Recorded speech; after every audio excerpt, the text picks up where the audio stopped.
수월사. 그 이름처럼 물 위에 뜬 달처럼 고요한 곳. 깊은 산골짜기, 맑은 계곡물이 흐르는 이곳은 300년 동안 성수의 사찰로 불려왔습니다. 산 정상에서 발원한 물줄기가 5개의 바위를 타고 흘러 사찰 마당 한가운데 우물을 이룹니다. 사시사철 마르지 않는 이 물로 신도들은 목욕제기를 하고 스님들은 차를 끓이며 병든 이들은 쾌차를 기원했습니다.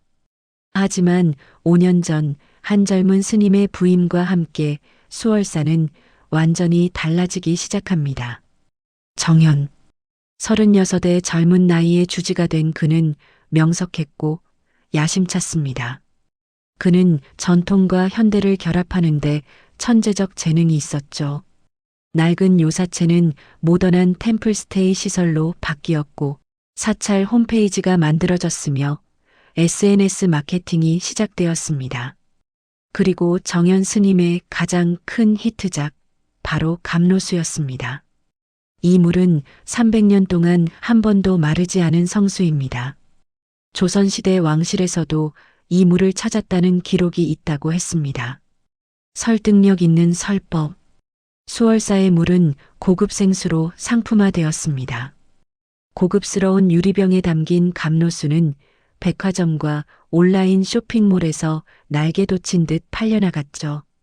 한 병에 2만 원. 사람들은 기꺼이 그 돈을 냈습니다. 치유의 물, 영험한 물, 부처님의 가피가 담긴 물이라는 믿음 때문이었습니다. 돈이 들어왔습니다. 처음에는 법당 보수에 스님들 공양에 쓰였습니다. 하지만 점점 그 규모가 커졌죠. 템플 스파, 명상센터, 고급 게스트하우스. 수월사는 웰빙 성지로 변모했습니다. 그리고 5년 차 되던 해봄, 정연 스님은 더 큰 결단을 내립니다. 청정그룹과 손잡고 상류의 힐링 리조트를 짓겠다고 선언한 것입니다. 종무회의는 술렁였습니다. 고참 스님들이 반대했죠. 주지 스님, 그것은 사찰의 본분을 벗어난 일입니다. 상업화가 지나칩니다. 하지만 정연 스님은 부드럽게 웃으며 답했습니다. 스님들, 시대가 변했습니다. 우리가 더 많은 중생을 구제하려면 현대적 방법이 필요합니다. 리조트 수익금으로 무료 급식소를 열고 장학금을 주고 더 많은 불사를 할 수 있습니다. 이것이야말로 진정한 보살행 아니겠습니까? 반대하던 스님들은 하나둘 입을 다물었습니다. 정연 스님의 논리는 완벽했습니다. 아니, 완벽해 보였습니다. 그렇게 계곡 상류 5만 평의 숲이 청정그룹에 임대되었습니다. 그의 여름 수월사에 한 아이가 맡겨졌습니다. 물결, 6살 여자아이였습니다. 이엔 제 조카 손녀입니다. 스님. 부모가 지난달 강에서 둘 다 물에 빠져 돌아가셨습니다. 제가 키우고 싶지만 저희 형편이 제발 사찰에서 맡아주십시오. 중년 여자의 목소리는 피곤했고 눈은 죄책감으로 붉었습니다. 정연 스님은 아이를 내려다봤습니다. 물결은 고개를 숙인 채 꼼짝도 하지 않았습니다. 작고 마른 몸, 짧게 자른 머리, 빛바랜 원피스. 말은 합니까? 사고 이후로 거의 안 합니다. 트라우마인 것 같습니다. 정연 스님은 잠시 망설였습니다. 아이를 맡는 것은 부담이었죠. 하지만 거절하면 사찰의 자비로운 이미지에 금이 갈 터였습니다. 그는 최근 MBC 다큐멘터리 촬영을 앞두고 있었습니다. 알겠습니다. 부처님의 인연이겠지요. 여자는 눈물을 흘리며 절을 했습니다. 그리고 아이에게 작별 인사도 제대로 하지 못한 채 황급히 떠났습니다. 물결은 그 자리에 그대로 서 있었습니다. 얘야, 이리 오너라. 정연 스님이 손을 내밀었지만 아이는 움직이지 않았습니다. 대신 천천히 고개를 들어주지실 창밖을 바라봤습니다. 창밖으로 계곡물 흐르는 소리가 들렸습니다. 아이의 눈동자가 미세하게 떨렸습니다. 정연 스님은 보살 스님을 불러 아이를 맡겼습니다. 해인 보살은 자애로운 60대 노스님이었습니다. 해인 스님, 이 아이 잘 돌봐주시오. 밥 잘 먹이고 말동무가 되어주고. 염려 마십시오, 주지 스님. 해인 보살은 물결의 손을 잡았습니다. 얘야, 우리 가자. 맛있는 거 먹고. 물결은 해인 보살을 따라갔습니다. 하지만 계속 뒤를 돌아봤습니다. 계곡 쪽을.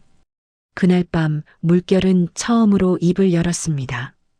해인 보살이 잠자리를 펴주고 있을 때 아이는 창문 앞에 서서 어둠 속 계곡을 바라보며 중얼거렸습니다. 물이 말해요. 응? 뭐라고 얘야? 물이 아프다고 해요. 해인 보살은 아이의 이마에 손을 얹었습니다. 열은 없었습니다. 물이 아프다니 무슨 소리니? 피곤해서 그래. 어서 자거라. 하지만 물결은 잠들지 않았습니다. 밤새도록 계곡물 소리를 들었습니다. 그리고 그 물이 우는 소리를. 물결이 수월사에 온 지 한 달이 지났습니다. 아이는 여전히 말이 없었습니다. 해인 보살이 건네는 밥을 조용히 먹고 시키는 일을 묵묵히 했습니다. 마당 쓸기, 꽃에 물 주기, 공양간 설거지. 하지만 아이에게는 이상한 습관이 하나 있었습니다. 물결은 시간만 나면 계곡가로 갔습니다. 그리고 물가에 쪼그리고 앉아 한참을 가만히 있었죠. 손을 물에 담그고 눈을 감고 무언가를 듣는 것처럼. 해인 보살은 처음에는 대수롭지 않게 여겼습니다. 물에 빠져 부모를 잃은 아이니 물이 무서울 법도 한데 오히려 물을 찾는 게 신기하긴 했지만요. 하지만 점점 이상한 일들이 생기기 시작했습니다. 어느 날 아침 물결이 해인 보살에게 물었습니다. 스님, 물이 왜 탁해졌어요? 뭐, 탁하다니? 해인 보살은 우물물을 떠서 봤습니다. 여전히 맑았습니다. 무슨 소리니? 이렇게 맑은데. 아니에요. 어제보다 더 탁해요. 물이 슬퍼해요. 해인 보살은 아이의 이마를 만져봤습니다. 열은 없었습니다. 그저 트라우마 때문이겠거니 했습니다. 그런데 바로 그날 청정그룹의 리조트 공사가 본격적으로 시작되었습니다. 계곡 상류 5만 평의 숲에 굴착기가 들어왔습니다. 나무들이 뽑혔고 땅이 파헤쳐졌습니다. 힐링 리조트, 자연 속 휴식 공간이라는 거창한 이름이 붙었지만 실상은 달랐습니다. 공사 현장 인부 하나가 정연 스님을 찾아왔습니다. 스님, 이거 좀 보십시오. 저희가 파보니까 이 땅 밑에 지하 수맥이 있습니다. 이렇게 파면 물길이 바뀝니다. 정연 스님은 설계도를 들여다봤습니다. 물길이 바뀌면 어떻게 됩니까? 계곡물이 줄어들 수 있습니다. 아니면 오염될 수도 있고요. 그럼 공사를 다른 방식으로 해야 하지 않습니까? 인부는 난처한 표정을 지었습니다. 그러려면 공사비가 2배로 뜁니다. 청정그룹 쪽에서는 예산 초과 절대 안 된다고 못을 박았습니다. 정연 스님은 잠시 침묵했습니다. 그의 머릿속에서는 빠른 계산이 이루어지고 있었습니다. 리조트 완공, 임대료 수익, 사찰 확장, 전국적 명성, 환경 영향 평가는 했습니까? 네, 했습니다. 통과했습니다. 그럼 문제 없겠군요. 예정대로 진행하십시오. 인부는 고개를 끄덕이며 돌아갔습니다. 하지만 정연 스님은 몰랐습니다. 그 환경 영향 평가가 청정그룹의 뇌물로 통과된 형식적인 서류에 불과했다는 것을. 공사는 빠르게 진행되었습니다. 숲은 사라지고 그 자리에 콘크리트 건물들이 올라갔습니다. 스파 시설, 요가 센터, 명상관, 고급 레스토랑, 자연 속 힐링이라는 이름으로 자연을 파괴하는 아이러니였습니다. 그리고 정확히 공사 시작 2주 후부터 수월사의 우물물이 달라지기 시작했습니다. 처음에는 아무도 눈치채지 못했습니다. 하지만 물결은 알았습니다. 아이는 매일 아침 우물가에 앉아 물을 떠서 바라봤습니다. 그리고 조용히 중얼거렸습니다. 물이 아파요.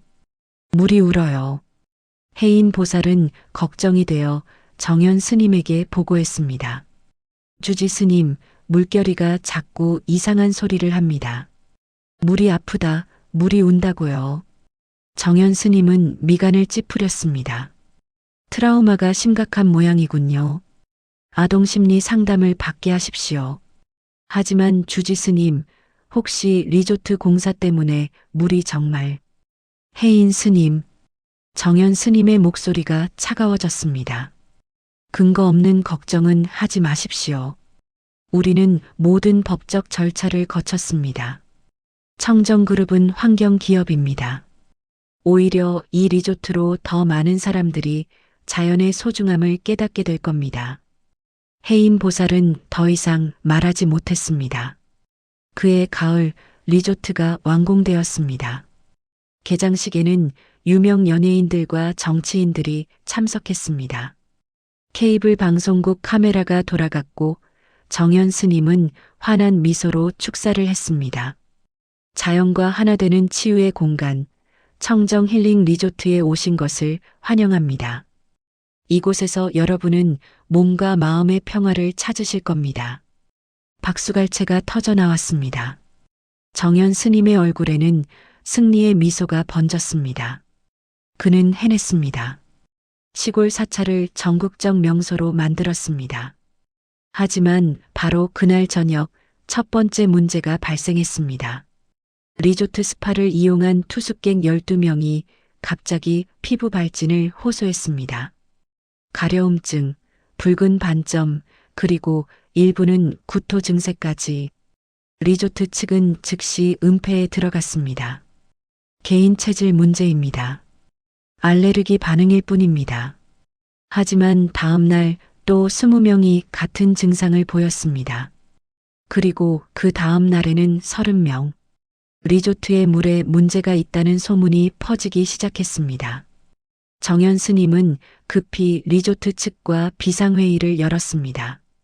도대체 무슨 일입니까? 청정그룹 상무가 땀을 닦으며 말했습니다. 수질 검사를 해봤는데 대장균이 기준치를 초과했습니다. 공사 과정에서 지하 수맥이 오염된 것 같습니다. 정연 스님의 얼굴이 창백해졌습니다. 그럼 어떻게 합니까? 일단은 외부에서 물을 사다 쓰겠습니다.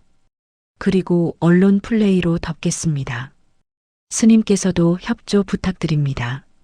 정연 스님은 고개를 끄덕였습니다. 그는 이미 너무 깊이 들어와 있었습니다. 돌아갈 수 없었습니다. 그날 밤 물결은 해인 보살의 방문을 두드렸습니다. 스님, 물이 화났어요. 해인 보살은 잠결에 아이를 안았습니다. 괜찮아, 얘야. 꿈이야. 다시 자거라. 아니에요. 물이 정말 화났어요. 우리한테 화났어요. 곧 복수할 거래요. 아이의 목소리는 떨리고 있었습니다. 하지만 그것은 공포가 아니었습니다.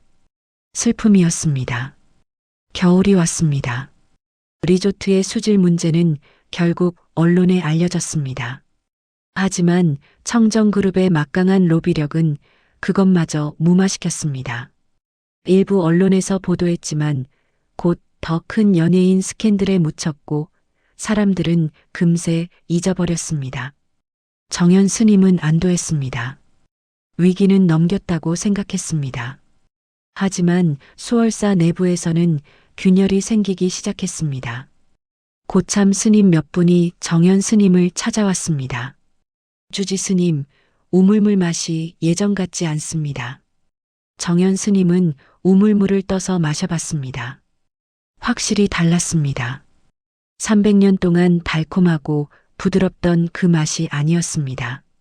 미묘하게 쓴맛이 돌았습니다. 계절이 바뀌어서 그런 겁니다. 곧 봄이 오면 다시 좋아질 겁니다. 하지만 스님, 신도들도 눈치채기 시작했습니다. 감로수 판매량이 떨어지고 있습니다. 정연 스님은 입술을 깨물었습니다. 그럼 당분간 감로수 생산을 중단하십시오.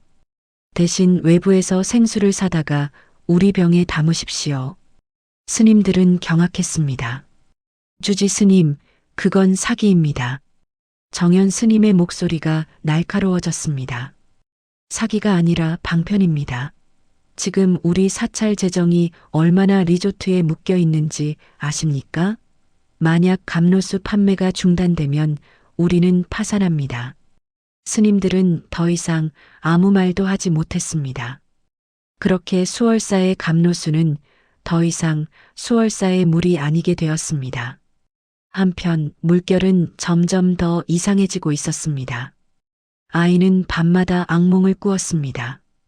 검은 물이 사찰을 덮치는 꿈, 사람들이 물에 휩쓸려가는 꿈.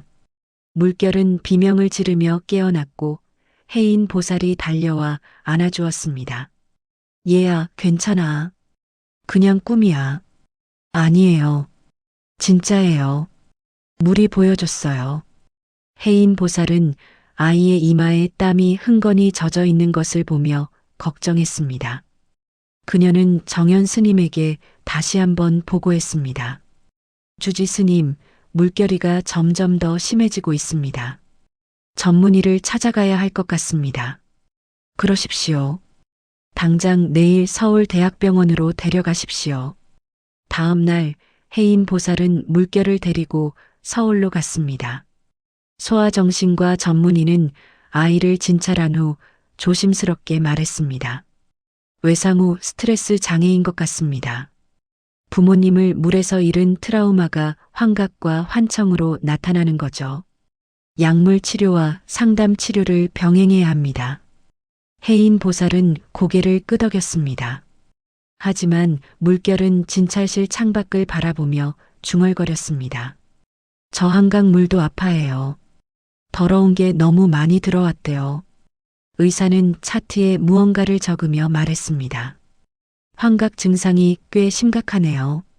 그날 이후 물결은 매일 약을 먹어야 했습니다.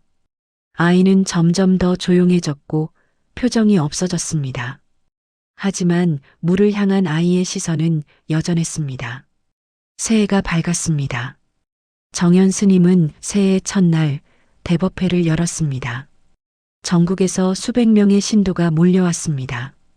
올 한 해도 수월사는 여러분과 함께 더 큰 자비를 펼쳐나가겠습니다. 정연 스님의 설법은 여전히 감동적이었습니다. 신도들은 박수를 쳤고 시주함은 넘쳐났습니다. 그런데 법회가 끝나고 신도들이 공양을 받으려고 줄을 설 때였습니다. 물결이 갑자기 법당 앞으로 걸어 나왔습니다. 아이는 수백 명의 사람들 앞에서 멈춰 섰습니다. 그리고 정연 스님을 똑바로 바라봤습니다. 법당이 조용해졌습니다. 물결은 천천히 고개를 돌려 법당 마당 한가운데 있는 우물을 가리켰습니다. 그리고 처음으로 크고 또렷한 목소리로 말했습니다. 이 물은 거짓말이에요. 정적이 흘렀습니다. 해인 보살이 황급히 달려와 아이를 안으려 했지만 물결은 그녀의 손을 뿌리쳤습니다. 이 물은 이 산의 물이 아니에요. 다른 데서 온 물이에요. 스님이 바꿔치기 했어요. 신도들 사이에서 웅성거림이 터져 나왔습니다. 정연 스님의 얼굴이 굳어졌습니다. 물결아, 내가 무슨 말을. 아이는 정연 스님의 말을 끊고 계속 말했습니다. 진짜 물은 아파요. 너무 아파서 죽어가고 있어요. 위에서 더러운 게 계속 내려와요. 스님이 만든 큰 집 때문에. 정연 스님은 애써 웃으며 신도들을 향해 말했습니다. 여러분, 이 아이는 지금 치료를 받고 있습니다. 트라우마로 인한 환각 증상입니다. 부디 이해해 주십시오. 하지만 한 신도가 벌떡 일어났습니다. 환각이라고요? 그럼 지난번 리조트 수질 오염 사건은 뭡니까? 우리도 소문 들었습니다. 또 다른 신도가 외쳤습니다. 맞아요. 요즘 감로수 맛이 예전 같지 않다는 얘기가 파다해요. 분위기가 험악해지기 시작했습니다. 정연 스님은 당황했습니다. 그는 통제력을 잃고 있었습니다. 여러분, 진정하십시오. 이것은 오해입니다. 저희는 그때 물결이 다시 입을 열었습니다. 물이 말했어요. 곧 화를 낼 거래요. 참을 수 있는 데까지 참았는데 이제 더는 못 참겠대요. 아이의 목소리는 떨리지 않았습니다. 오히려 슬펐습니다. 물이 올라올 거예요. 더럽혀진 만큼, 아픈 만큼, 화난 만큼 올라올 거예요. 해인 보살이 아이를 끌어안았습니다. 물결아, 제발 그만. 하지만 아이는 마지막으로 정연 스님을 똑바로 바라보며 말했습니다. 스님, 물을 살려주세요. 이러다 다 죽어요. 물도 우리도. 그리고 아이는 그 자리에 쓰러졌습니다. 법당은 아수라장이 되었습니다. 정연 스님은 법단 위에서 무너지는 자신의 세계를 바라보고 있었습니다. 그날 밤 산 위에서는 천둥 소리가 들렸습니다. 비가 내리기 시작했습니다. 아주 많은 비가. 물결이 쓰러진 후 사찰은 혼란에 빠졌습니다. 아이는 곧 의식을 되찾았지만 정연 스님은 즉시 물결을 사찰 가장 깊은 곳, 아무도 찾지 않는 낡은 요사체에 격리시켰습니다. 해인 보살은 반대했습니다. 주지 스님, 아이는 병원에 가야 합니다. 격리가 아니라 치료가 필요합니다.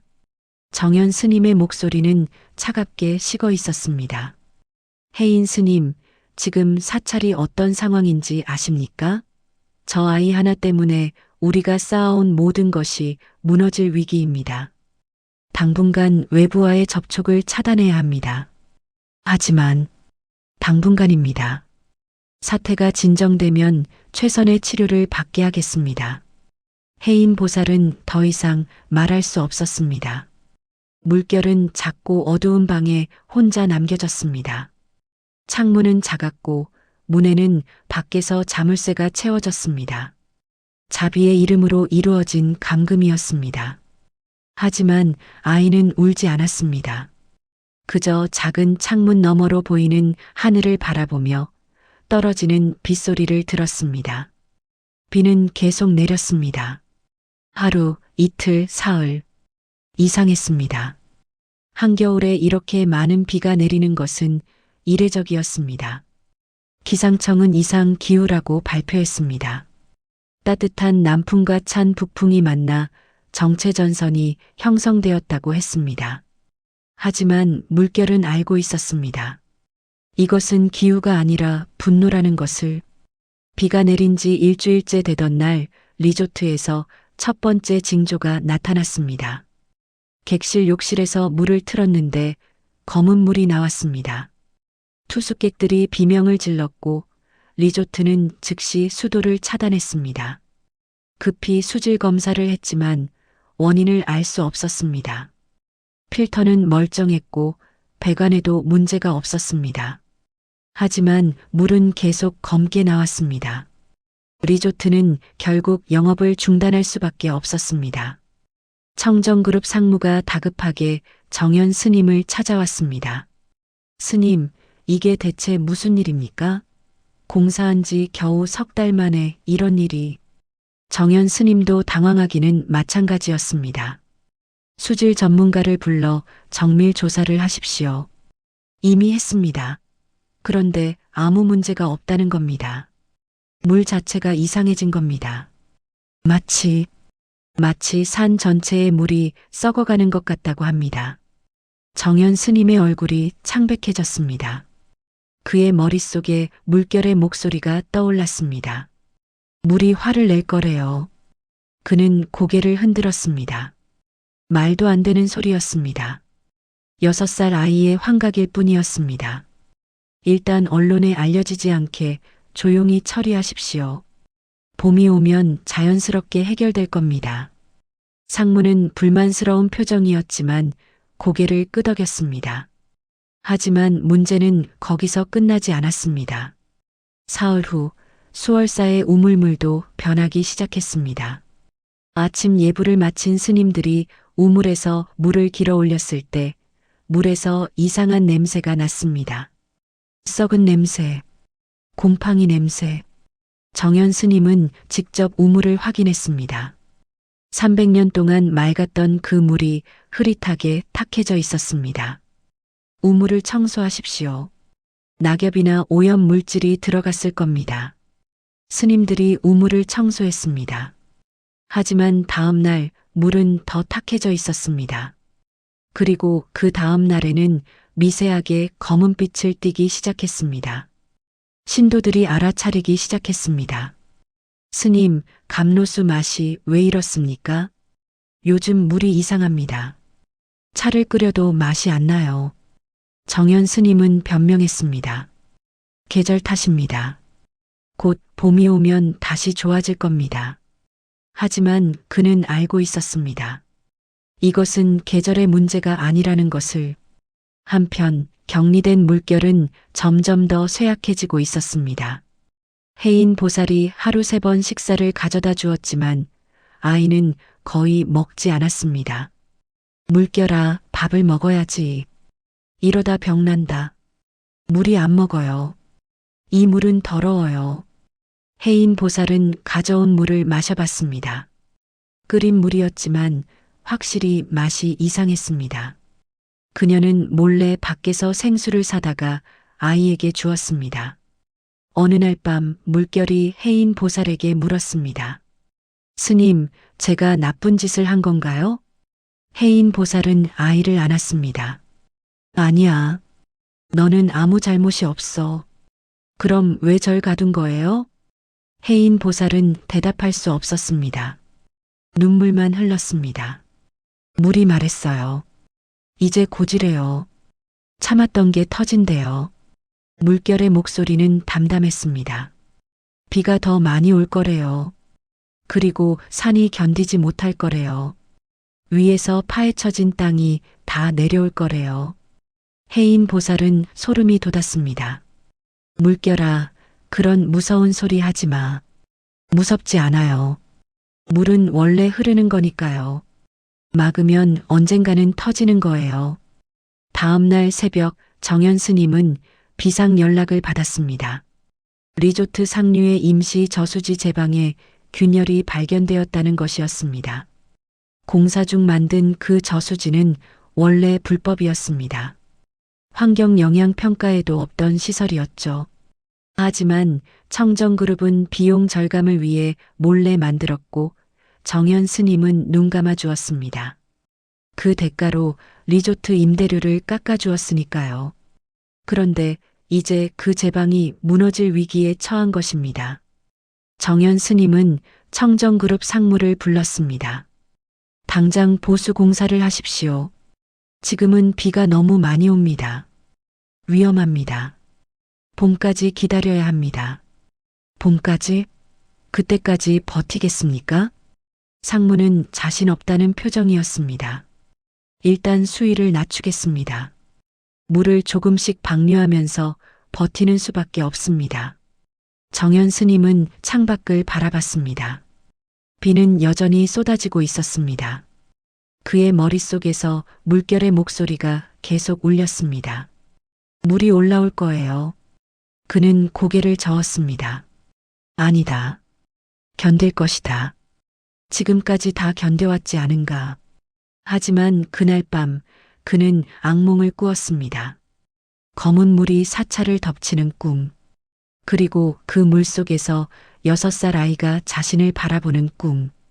아이는 울지 않았습니다. 그저 슬픈 눈으로 말했습니다. 스님, 이제 늦었어요. 비는 한 달 내내 계속되었습니다. 기상청 관측 이래 최장 기간의 겨울 강수량이라고 했습니다. 전문가들은 기후 변화 탓이라고 했습니다. 하지만 수월사 주변 사람들은 다른 이야기를 속삭였습니다. 산이 화났다고, 물이 복수한다고. 정연 스님은 이런 소문을 차단하기 위해 더욱 적극적으로 움직였습니다. 그는 전국 규모의 큰 행사를 기획했습니다. 제1회 물의 축제 마이너스 생명의 기원. 전국의 환경단체, 불교단체, 그리고 정관계 인사들을 초대하는 대규모 행사였습니다. 목적은 분명했습니다. 수월사와 리조트가 환경을 파괴한 것이 아니라 오히려 환경을 지키는 곳이라는 이미지를 심는 것. 청정그룹도 적극 협조했습니다. 그들 역시 이미지 회복이 절실했으니까요. 행사 예산은 10억 원, 홍보비만 2억 원이 투입되었습니다. 하지만 고참 스님들은 반대했습니다. 주지 스님, 지금은 행사를 할 때가 아닙니다. 리조트 제방이 위험하다는 보고가 계속 올라오고 있습니다. 정현 스님은 단호했습니다. 그래서 더더욱 이 행사를 해야 합니다. 우리가 떳떳하다는 것을 보여줘야 합니다. 제방은 전문가들이 관리하고 있습니다. 문제 없습니다. 하지만 주지 스님, 그만하십시오. 정현 스님의 목소리가 법당을 울렸습니다. 여러분은 모르십니다.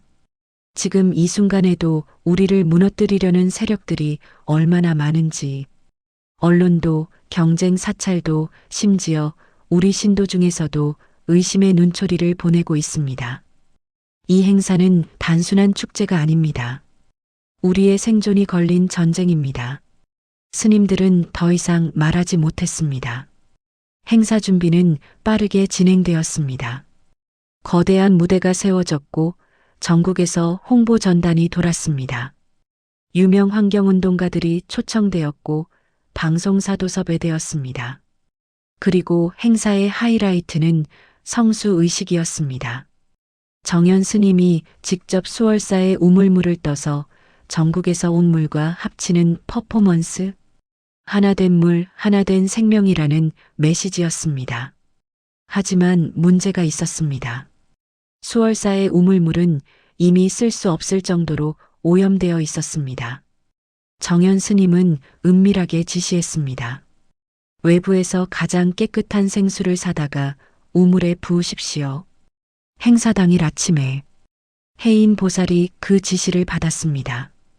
주지 스님, 이것은 해인 스님, 정현 스님의 눈빛이 차가웠습니다. 이것도 방편입니다. 더 큰 선을 위한 작은 거짓입니다. 해인 보살은 고개를 숙였습니다. 하지만 그날 밤 그녀는 물결이 갇힌 방을 찾아갔습니다. 아이는 작은 창문으로 밤하늘을 바라보고 있었습니다. 물결아. 해인 보살의 목소리는 떨리고 있었습니다. 나는 뭘 하고 있는 걸까? 물결은 천천히 고개를 돌렸습니다. 스님은 나쁜 사람이 아니에요. 아이의 목소리는 여전히 맑았습니다. 그냥 무서운 거예요. 진실이 무서운 거예요. 해인 보살은 아이를 끌어안고 울었습니다. 미안하다. 정말 미안하다. 한편 청정그룹에서는 더 큰 문제가 발생하고 있었습니다. 제방의 균열이 심해지고 있었습니다. 전문가들은 즉시 저수지를 비워야 한다고 권고했습니다. 하지만 그렇게 하면 계곡에 갑자기 엄청난 양의 물이 쏟아지고 그 과정에서 저수지 바닥에 쌓인 오염 물질이 모두 드러나게 됩니다. 상무는 딜레마에 빠졌습니다. 일단 행사가 끝날 때까지 버티십시오. 그 다음에 처리하겠습니다. 공사 현장 책임자가 반발했습니다. 말도 안 됩니다. 지금 당장 터져도 이상하지 않습니다. 그럼 당신이 책임지겠습니까? 지금 저수지를 비우면 우리 회사는 망합니다.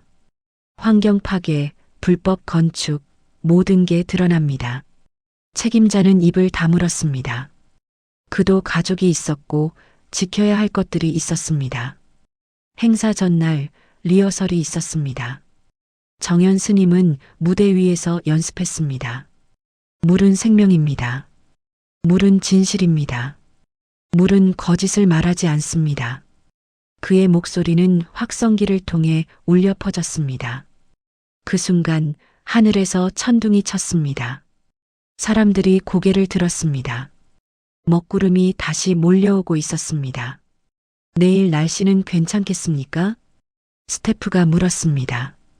기상청에서는 오전에는 비가 그칠 거라고 했습니다. 정연 스님은 하늘을 올려다봤습니다. 먹구름 사이로 번개가 번쩍였습니다. 그날 밤 물결은 잠들지 못했습니다. 아이는 방 안을 왔다 갔다 하며 중얼거렸습니다. 내일이에요. 내일 터져요. 물이 말했어요. 그리고 한밤중 물결은 결심했습니다. 아이는 작은 몸으로 창문을 밀었습니다. 낡은 창문은 삐걱거리며 열렸습니다. 물결은 창문으로 빠져나왔습니다. 맨발로 얇은 옷 하나만 걸친 채 아이는 어둠 속을 달렸습니다. 목적지는 하나였습니다. 정연 스님을 만나는 것. 물결은 주지실 문을 두드렸습니다. 안에서 불빛이 새어나왔습니다. 정연 스님은 아직 잠들지 않았습니다. 문이 열렸습니다. 정연 스님은 물결을 보고 깜짝 놀랐습니다. 넌 어떻게 나왔니? 물결은 스님을 똑바로 바라봤습니다. 스님, 내일 행사하면 안 돼요. 뭐라고? 사람들이 다쳐요. 물이 터진대요. 정말이에요. 정연 스님의 얼굴이 굳어졌습니다. 그는 아이를 내려다봤습니다. 6살 아이. 맨발에 흙이 묻고 옷은 젖어 있었습니다. 그리고 그 맑은 눈으로 자신을 바라보고 있었습니다. 정연 스님은 무언가가 목을 조이는 느낌을 받았습니다. 하지만 그는 고개를 저었습니다. 물결아, 넌 아픈 아이야. 내가 듣는 것들은 환청이고 내가 보는 것들은 환각이야. 아니에요. 아이의 목소리가 떨렸습니다. 진짜예요. 제발 믿어주세요. 정연 스님은 아이의 어깨를 잡았습니다. 그의 손에 힘이 들어갔습니다. 그만해. 더 이상 이러지 마. 물결의 눈에서 눈물이 흘렀습니다. 스님도 알잖아요. 물이 아프다는 거. 스님도 느끼잖아요. 정연 스님은 아이를 밀쳐냈습니다. 나가. 그의 목소리가 울렸습니다. 당장 나가. 다시는 내 앞에 나타나지 마. 물결은 바닥에 주저앉았습니다. 아이는 울먹이며 마지막으로 말했습니다. 물이 용서 안 할 거예요. 정연 스님은 문을 닫았습니다. 그리고 그는 떨리는 손으로 책상을 붙잡았습니다. 그의 눈에도 눈물이 고였습니다. 하지만 그는 그것을 닦아내며 중얼거렸습니다. 내일이면 끝이다. 내일이면 모든 게 괜찮아질 거야. 밖에서는 다시 빗방울이 떨어지기 시작했습니다. 행사 당일 아침, 하늘은 잿빛이었습니다. 기상청의 예보와 달리 비는 그치지 않았습니다. 하지만 정연 스님은 행사를 강행했습니다.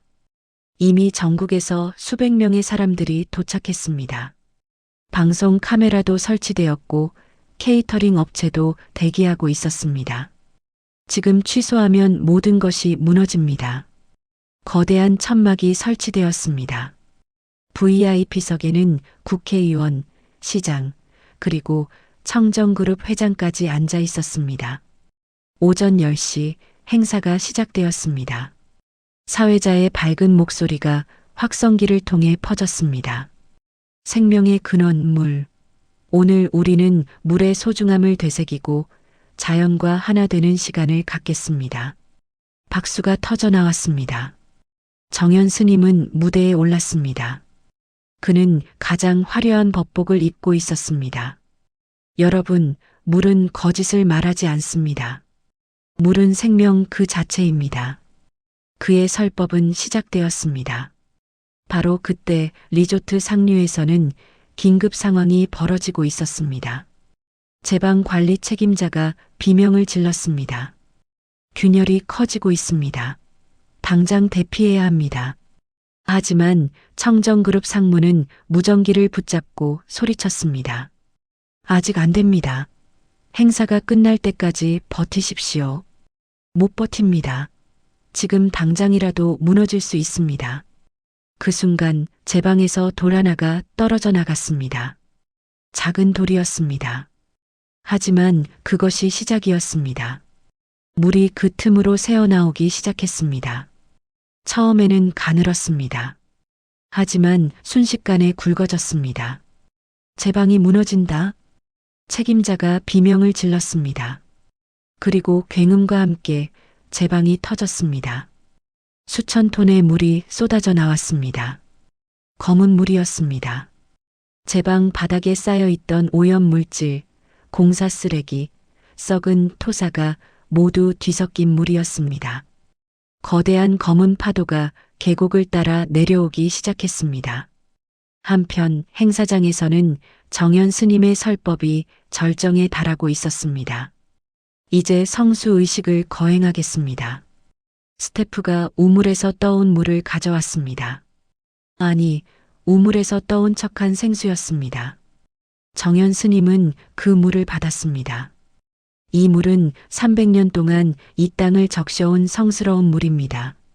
그가 물이 담긴 그릇을 높이 들어 올렸습니다. 카메라 플래시가 터졌습니다. 바로 그 순간이었습니다. 멀리서 굉음이 들려왔습니다. 우르릉릉. 천둥 소리가 아니었습니다. 사람들이 웅성거리기 시작했습니다. 저게 무슨 소리지? 소리는 점점 가까워졌습니다. 그리고 누군가가 비명을 질렀습니다. 물이다. 물이 온다. 모두의 시선이 계곡 쪽으로 향했습니다. 그들은 보았습니다. 거대한 검은 파도가 나무들을 쓸어버리며 덮쳐오는 것을. 아비규환이 터져 나왔습니다. 사람들이 비명을 지르며 도망치기 시작했습니다. 천막이 찢어지고 의자들이 쓰러지고 무대가 흔들렸습니다. 정연 스님은 손에 든 물그릇을 떨어뜨렸습니다. 그릇이 깨지며 물이 사방으로 튀었습니다. 가짜 성수가 진흙 바닥에 스며들었습니다. 물결의 목소리가 그의 머릿속에서 울렸습니다. 물이 올라올 거예요. 검은 파도는 순식간에 행사장을 덮쳤습니다. 사람들이 물에 휩쓸렸습니다. 비명, 울음 그리고 절규. 정연 스님은 무대에서 떨어졌습니다. 그는 간신히 무대 기둥을 붙잡았습니다. 물은 그의 허리까지 차올랐습니다. 검고 차갑고 악취가 났습니다. 그것은 그가 평생 성수라고 포장했던 그 물이었습니다. 하지만 이제 그 물은 분노하고 있었습니다. 살려주세요. VIP석에 앉아있던 국회의원이 물에 휩쓸려 떠내려갔습니다. 청정그룹 회장도 발버둥 치며 헤엄쳤습니다. 스님, 스님, 해인 보살의 목소리였습니다. 그녀는 필사적으로 정연 스님에게 손을 뻗었습니다. 정연 스님도 손을 뻗었습니다. 하지만 그 순간 더 큰 파도가 밀려왔습니다. 해인 보살이 물에 잠겼습니다. 안 돼. 정연 스님이 비명을 질렀습니다. 그는 기둥을 놓고 물속으로 뛰어들려 했습니다. 하지만 그의 화려한 법복이 물을 머금어 무거워졌습니다. 그는 움직일 수 없었습니다. 해인 보살은 떠내려갔습니다. 정연 스님은 그저 지켜볼 수밖에 없었습니다. 그의 눈앞에서 그를 믿고 따랐던 사람들이 하나둘 사라졌습니다. 그가 쌓아 올린 거짓의 탑이 무너지며 그 밑에 있던 사람들을 깔아뭉개고 있었습니다. 물은 30분 동안 계속되었습니다. 그리고 천천히 빠지기 시작했습니다. 행사장은 폐허가 되어 있었습니다. 진흙과 쓰레기, 그리고 쓰러진 사람들. 정연 스님은 무대 잔해 위에 주저앉아 있었습니다. 그의 화려한 법복은 찢어지고 진흙투성이었습니다. 그의 손에는 아무것도 남지 않았습니다. 구급차 사이렌 소리가 들려왔습니다. 늦었지만 119가 도착한 것입니다. 생존자를 찾아라. 구급대원들이 뛰어다녔습니다. 그때 한 구급대원이 소리쳤습니다. 여기 아이가 있습니다. 모두의 시선이 그쪽으로 향했습니다. 계곡 옆 바위 위에 물결이 앉아 있었습니다. 아이는 젖어 있었지만 다치지 않았습니다. 물결은 폐허가 된 행사장을 조용히 바라보고 있었습니다. 그리고 아이의 시선이 정연 스님과 마주쳤습니다. 정연 스님은 그 맑은 눈을 마주할 수 없었습니다. 그는 고개를 돌렸습니다. 구급대원이 물결에게 다가갔습니다. 괜찮니? 다친 데는 없니? 물결은 고개를 저었습니다. 그리고 작은 목소리로 말했습니다. 물이 그쳤어요. 이제 화풀이 끝났대요. 구급대원은 아이의 말을 이해하지 못했습니다. 하지만 그 순간 하늘에서 빗줄기가 멈췄습니다. 한 달 동안 계속되던 비가 딱 멈췄습니다. 구름 사이로 햇살이 비쳤습니다. 아이러니하게도 그것은 아름다운 풍경이었습니다. 하지만 그 햇살이 비춘 것은 폐허였습니다. 무너진 무대, 쓰러진 사람들, 그리고 그 한가운데 주저앉아 있는 한 스님. 헬리콥터 소리가 들려왔습니다. 언론이 도착한 것입니다.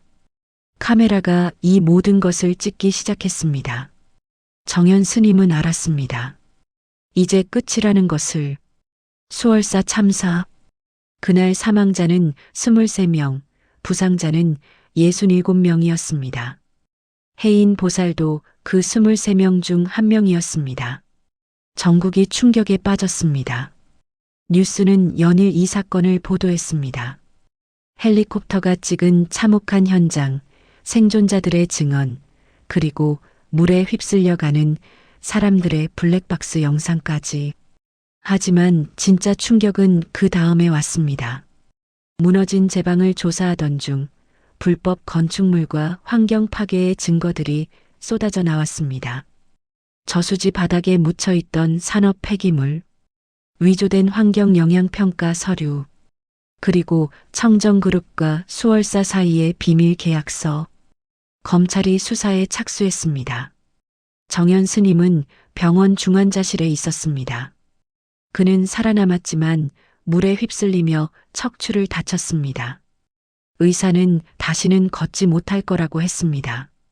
병실 문 앞에는 경찰이 지키고 있었습니다. 사흘째 되던 날 검사가 병실을 찾아왔습니다. 정연 스님, 진술 가능하십니까? 정연 스님은 천장만 바라보고 있었습니다. 당신은 업무상 과실치사, 사기, 환경범죄법 위반 등 총 17개 혐의로 기소될 예정입니다. 진술하시겠습니까? 정연 스님은 대답하지 않았습니다. 검사가 서류를 펼쳤습니다. 청정그룹 회장이 모든 걸 자백했습니다. 당신과의 뇌물수수, 환경평가 조작, 불법 건축 공모까지. 증거도 충분합니다. 정연 스님의 눈에서 눈물이 흘렀습니다. 나는 선한 의도였습니다. 검사는 차갑게 말했습니다. 선한 의도로 23명이 죽었습니까? 정연 스님은 더 이상 말하지 못했습니다. 재판은 석 달 후에 열렸습니다. 정연 스님은 휠체어를 탄 채 법정에 섰습니다. 방청석은 유가족들로 가득 찼습니다. 해인 보살의 조카도 있었습니다. 그는 정연 스님을 향해 소리쳤습니다. 우리 고모는 당신을 믿었어요. 끝까지 당신을 믿었다고요. 재판장이 정숙을 명령했습니다. 검사의 논고가 이어졌습니다. 피고인은 종교인의 탈을 쓰고 신도들의 믿음을 이용해 사리사욕을 채웠습니다. 환경을 파괴하고 안전을 무시하고 결국 23명의 목숨을 앗아갔습니다. 정연 스님의 변호인이 최후 변론을 했습니다. 피고인은 사찰의 발전을 위해 노력했을 뿐입니다. 그의 의도는 선했습니다. 다만 방법이 잘못되었을 뿐. 판사가 말을 끊었습니다. 의도가 중요합니까? 결과가 중요합니까? 변호인은 대답하지 못했습니다. 정연 스님에게 최후 진술 기회가 주어졌습니다. 그는 천천히 입을 열었습니다. 저는 더 많은 사람을 구제하고 싶었습니다. 더 큰 사찰을 만들어 더 많은 중생에게 부처의 가르침을 전하고 싶었습니다. 그의 목소리는 떨렸습니다. 하지만 그 과정에서 저는 가장 중요한 것을 잊었습니다. 무엇을 말입니까? 진실을 잊었습니다. 정연 스님이 고개를 숙였습니다. 한 아이가 말했습니다. 물이 아프다고, 곧 무너질 거라고. 하지만 저는 듣지 않았습니다. 아니, 듣고 싶지 않았습니다. 방청석이 조용해졌습니다. 저는 제 거짓을 지키기 위해 그 아이를 가두고 사람들을 속이고 진실을 외면했습니다. 그 대가가 이것입니다. 그는 휠체어를 가리켰습니다. 그리고 방청석의 유가족들을 바라봤습니다. 용서를 구하지 않겠습니다. 용서받을 자격이 없으니까요. 판결이 내려졌습니다. 징역 15년. 정연 스님은 고개를 끄덕였습니다. 그는 끌려가며 마지막으로 방청석을 돌아봤습니다. 그곳에 물결이 앉아 있었습니다. 아이는 여전히 작고 조용했습니다. 두 사람의 시선이 마주쳤습니다. 정연 스님은 입모양으로 말했습니다. 미안하다. 물결은 고개를 끄덕였습니다. 용서는 아니었습니다. 그저 이해였습니다. 한편 청정그룹 회장도 같은 날 선고를 받았습니다. 징역 12년과 벌금 50억 원. 회사는 파산했고 리조트는 영구 폐쇄되었습니다. 수월사는 종단에서 공식 사과문을 발표했습니다. 사찰의 모든 상업시설은 중단되었고 감로수 판매도 영구 중지되었습니다. 신도들은 등을 돌렸습니다. 한때 수백 명이 넘쳤던 법회는 이제 10명도 모이지 않았습니다. 수월사는 텅 비었습니다. 몇 달 후 정연 스님은 교도소에서 면회를 받았습니다. 물결이었습니다. 아이는 이제 7살이 되었습니다. 조금 더 자랐지만 여전히 작았습니다. 아이 옆에는 나이든 스님이 함께 있었습니다. 수월사의 전임 주지였던 분이었습니다. 정연 스님은 유리창 너머로 물결을 바라봤습니다.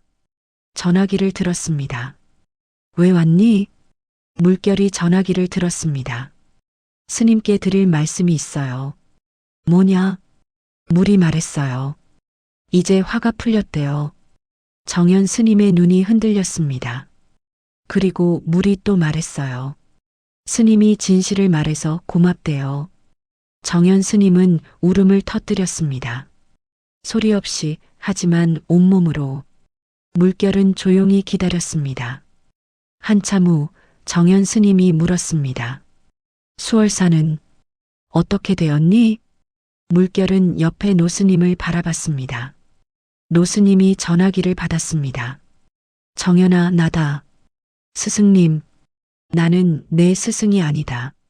내가 그 자리를 더럽혔으니까. 정연 스님은 고개를 숙였습니다. 하지만 사찰은 다시 세울 것이다. 화려하지 않게, 정직하게. 그리고 이 아이가 도울 것이다. 물결이요? 이 아이는 진실을 보는 눈을 가졌다. 우리 어른들이 잊어버린 것을 기억하고 있지. 정연 스님은 물결을 바라봤습니다. 아이는 웃고 있었습니다. 처음으로 보는 아이의 미소였습니다. 면회 시간이 끝났습니다. 물결은 일어서며 마지막으로 말했습니다. 스님, 물은 항상 흐르는 거래요. 막으면 넘치고 넘치면 다시 길을 찾는데요. 아이와 노스님이 떠났습니다. 정연 스님은 빈 의자를 바라보며 중얼거렸습니다. 물은 항상 흐른다. 그는 창밖을 바라봤습니다. 교도소 담장 너머로 비가 내리고 있었습니다. 하지만 이번에는 다른 비였습니다. 검은 물이 아니라 맑은 빗물이었습니다. 정연 스님은 처음으로 진심으로 참회의 기도를 올렸습니다. 화려한 말이 아니라 단순한 말로 용서해 주십시오. 빗소리만이 그의 기도에 답했습니다. 3년이 흘렀습니다. 수월사는 달라져 있었습니다. 화려했던 템플스테이 시설은 철거되었습니다. 명상센터도 스파도 고급 게스트하우스도 모두 사라졌습니다. 남은 것은 300년 된 낡은 법당과 요사체, 그리고 그 한가운데 있는 우물뿐이었습니다. 전임 주지였던 청담 스님이 다시 돌아와 사찰을 맡았습니다. 그는 70이 넘은 노승이었지만 매일 새벽 예불을 빠뜨리지 않았습니다. 그리고 그의 곁에는 물결이 있었습니다. 이제 10살이 된 아이는 제법 자랐지만 여전히 말이 적었습니다. 하지만 이제 아이는 웃을 줄 알았습니다. 물결은 매일 아침 우물가에 앉았습니다. 예전처럼 손을 물에 담그고 눈을 감고 물소리를 들었습니다. 하지만 이제 물은 아프다고 하지 않았습니다. 어느 봄날 아침 청담 스님이 물결에게 물었습니다. 물결아, 물이 뭐라고 하니? 아이는 미소 지었습니다. 기뻐해요. 다시 맑아졌대요. 정말 그랬습니다. 3년 동안 모든 개발이 중단되고 상류 지역이 보호구역으로 지정되면서 물은 서서히 원래 모습을 되찾았습니다. 처음에는 조금씩이었습니다. 투명도가 높아지고 냄새가 사라지고 물고기들이 돌아왔습니다. 그리고 작년부터 우물물도 예전의 그 달콤한 맛을 되찾기 시작했습니다. 신도들도 조금씩 돌아왔습니다. 화려한 설법이나 기적을 바라는 사람들은 아니었습니다. 그저 조용히 앉아 물소리를 듣고 산바람을 맞고 마음을 내려놓고 싶은 사람들이었습니다. 어느 날 한 중년 남자가 수월사를 찾아왔습니다. 그는 3년 전 참사에서 아내를 잃은 유가족이었습니다. 저는 용서하러 온 게 아닙니다. 남자의 목소리는 떨렸습니다. 다만 이해하고 싶어서 왔습니다. 어떻게 이런 일이 일어났는지, 그리고 제 아내가 마지막까지 믿었던 이곳이 어떤 곳인지. 청담 스님은 고개를 숙였습니다. 들어오십시오. 차라도 한잔 하시지요. 남자는 법당에 앉았습니다. 물결이 차를 끓여왔습니다. 우물물로 끓인 차였습니다. 남자는 한 모금 마시고 눈을 감았습니다. 아내가 이 맛을 좋아했습니다. 그의 눈에서 눈물이 흘렀습니다. 청담 스님이 말했습니다. 저희는 돌아가신 분들을 위해 매일 기도합니다. 용서를 구하는 기도가 아니라 명복을 비는 기도입니다. 남자는 고개를 끄덕였습니다. 그날 이후 남자는 종종 수월사를 찾았습니다. 말없이 법당에 앉아 있다가 차 한 잔 마시고 돌아가곤 했습니다. 그리고 어느 날 그는 청담 스님에게 물었습니다. 스님, 저도 이곳에서 일할 수 있을까요? 돈을 바라는 게 아닙니다. 그냥 아내가 사랑했던 이곳을 지키고 싶습니다. 청담 스님은 그를 받아들였습니다. 남자는 마당을 쓸고 법당을 닦고 나무를 심었습니다. 말없이 묵묵히. 그렇게 수월사는 천천히 하지만 단단하게 재건되어 갔습니다. 어느 여름날 물결은 계곡가에 앉아 있었습니다. 맑은 물이 반짝이며 흘렀습니다. 물고기들이 헤엄쳤습니다. 아이는 물에 손을 담갔습니다. 그리고 웃었습니다. 스님, 물이 노래해요. 청담 스님이 옆에 앉았습니다. 무슨 노래를 하니? 흐르는 노래요. 막힘없이 흐르는 노래. 청담 스님도 물에 손을 담갔습니다. 그렇구나. 물은 원래 그래야 하는 거지. 두 사람은 한동안 말없이 앉아 있었습니다. 물소리만이 그들 사이를 채웠습니다. 그해 가을, 정연 스님에게서 편지가 왔습니다. 교도소에서 쓴 손 편지였습니다. 청담 스승님께 저는 매일 참회합니다. 하지만 용서를 바라지는 않습니다. 다만 한 가지 부탁이 있습니다. 제가 나가면 수월사에서 일할 수 있게 해주십시오. 주지로서가 아니라 가장 낮은 자리에서 마당 쓸고 설거지하고 화장실 청소하는 일이라도 좋습니다. 저는 다시 배우고 싶습니다. 진실이 무엇인지, 물이 무엇이라고 말하는지, 그 작은 아이가 들었던 것을. 정연올림. 청담 스님은 편지를 읽고 물결에게 물었습니다. 물결아, 이 사람이 돌아오면 받아들여야 할까? 물결은 잠시 생각하다가 말했습니다. 물은 누구든 받아들여요. 더러운 것도 깨끗한 것도. 그리고 흐르면서 다시 맑아지게 해요. 청담 스님은 미소 지었습니다. 내가 나보다 훌륭한 스승이구나. 그는 답장을 썼습니다. 정연에게 돌아오거라. 하지만 스님으로 돌아오지 마라. 한 사람으로 돌아와라. 물이 너를 기다리고 있다. 몇 년 후 형기를 마친 정연은 수월사로 돌아왔습니다. 휠체어를 탄 그는 더 이상 화려한 법복을 입지 않았습니다. 낡은 작업복을 입고 매일 마당을 쓸었습니다. 신도들은 그를 알아보지 못했습니다. 아니, 알아보더라도 모른 척했습니다. 그것이 그에게 주어진 잡이었습니다. 어느 날 정연이 우물가에서 물을 기르려다 물결과 마주쳤습니다. 아이는 이제 15살의 소녀가 되어 있었습니다. 물결은 정연을 보고 잠시 멈췄습니다. 그리고 조용히 말했습니다. 물맛이 좋아졌어요. 다시 달아요. 정연은 고개를 숙였습니다. 그래, 다행이구나.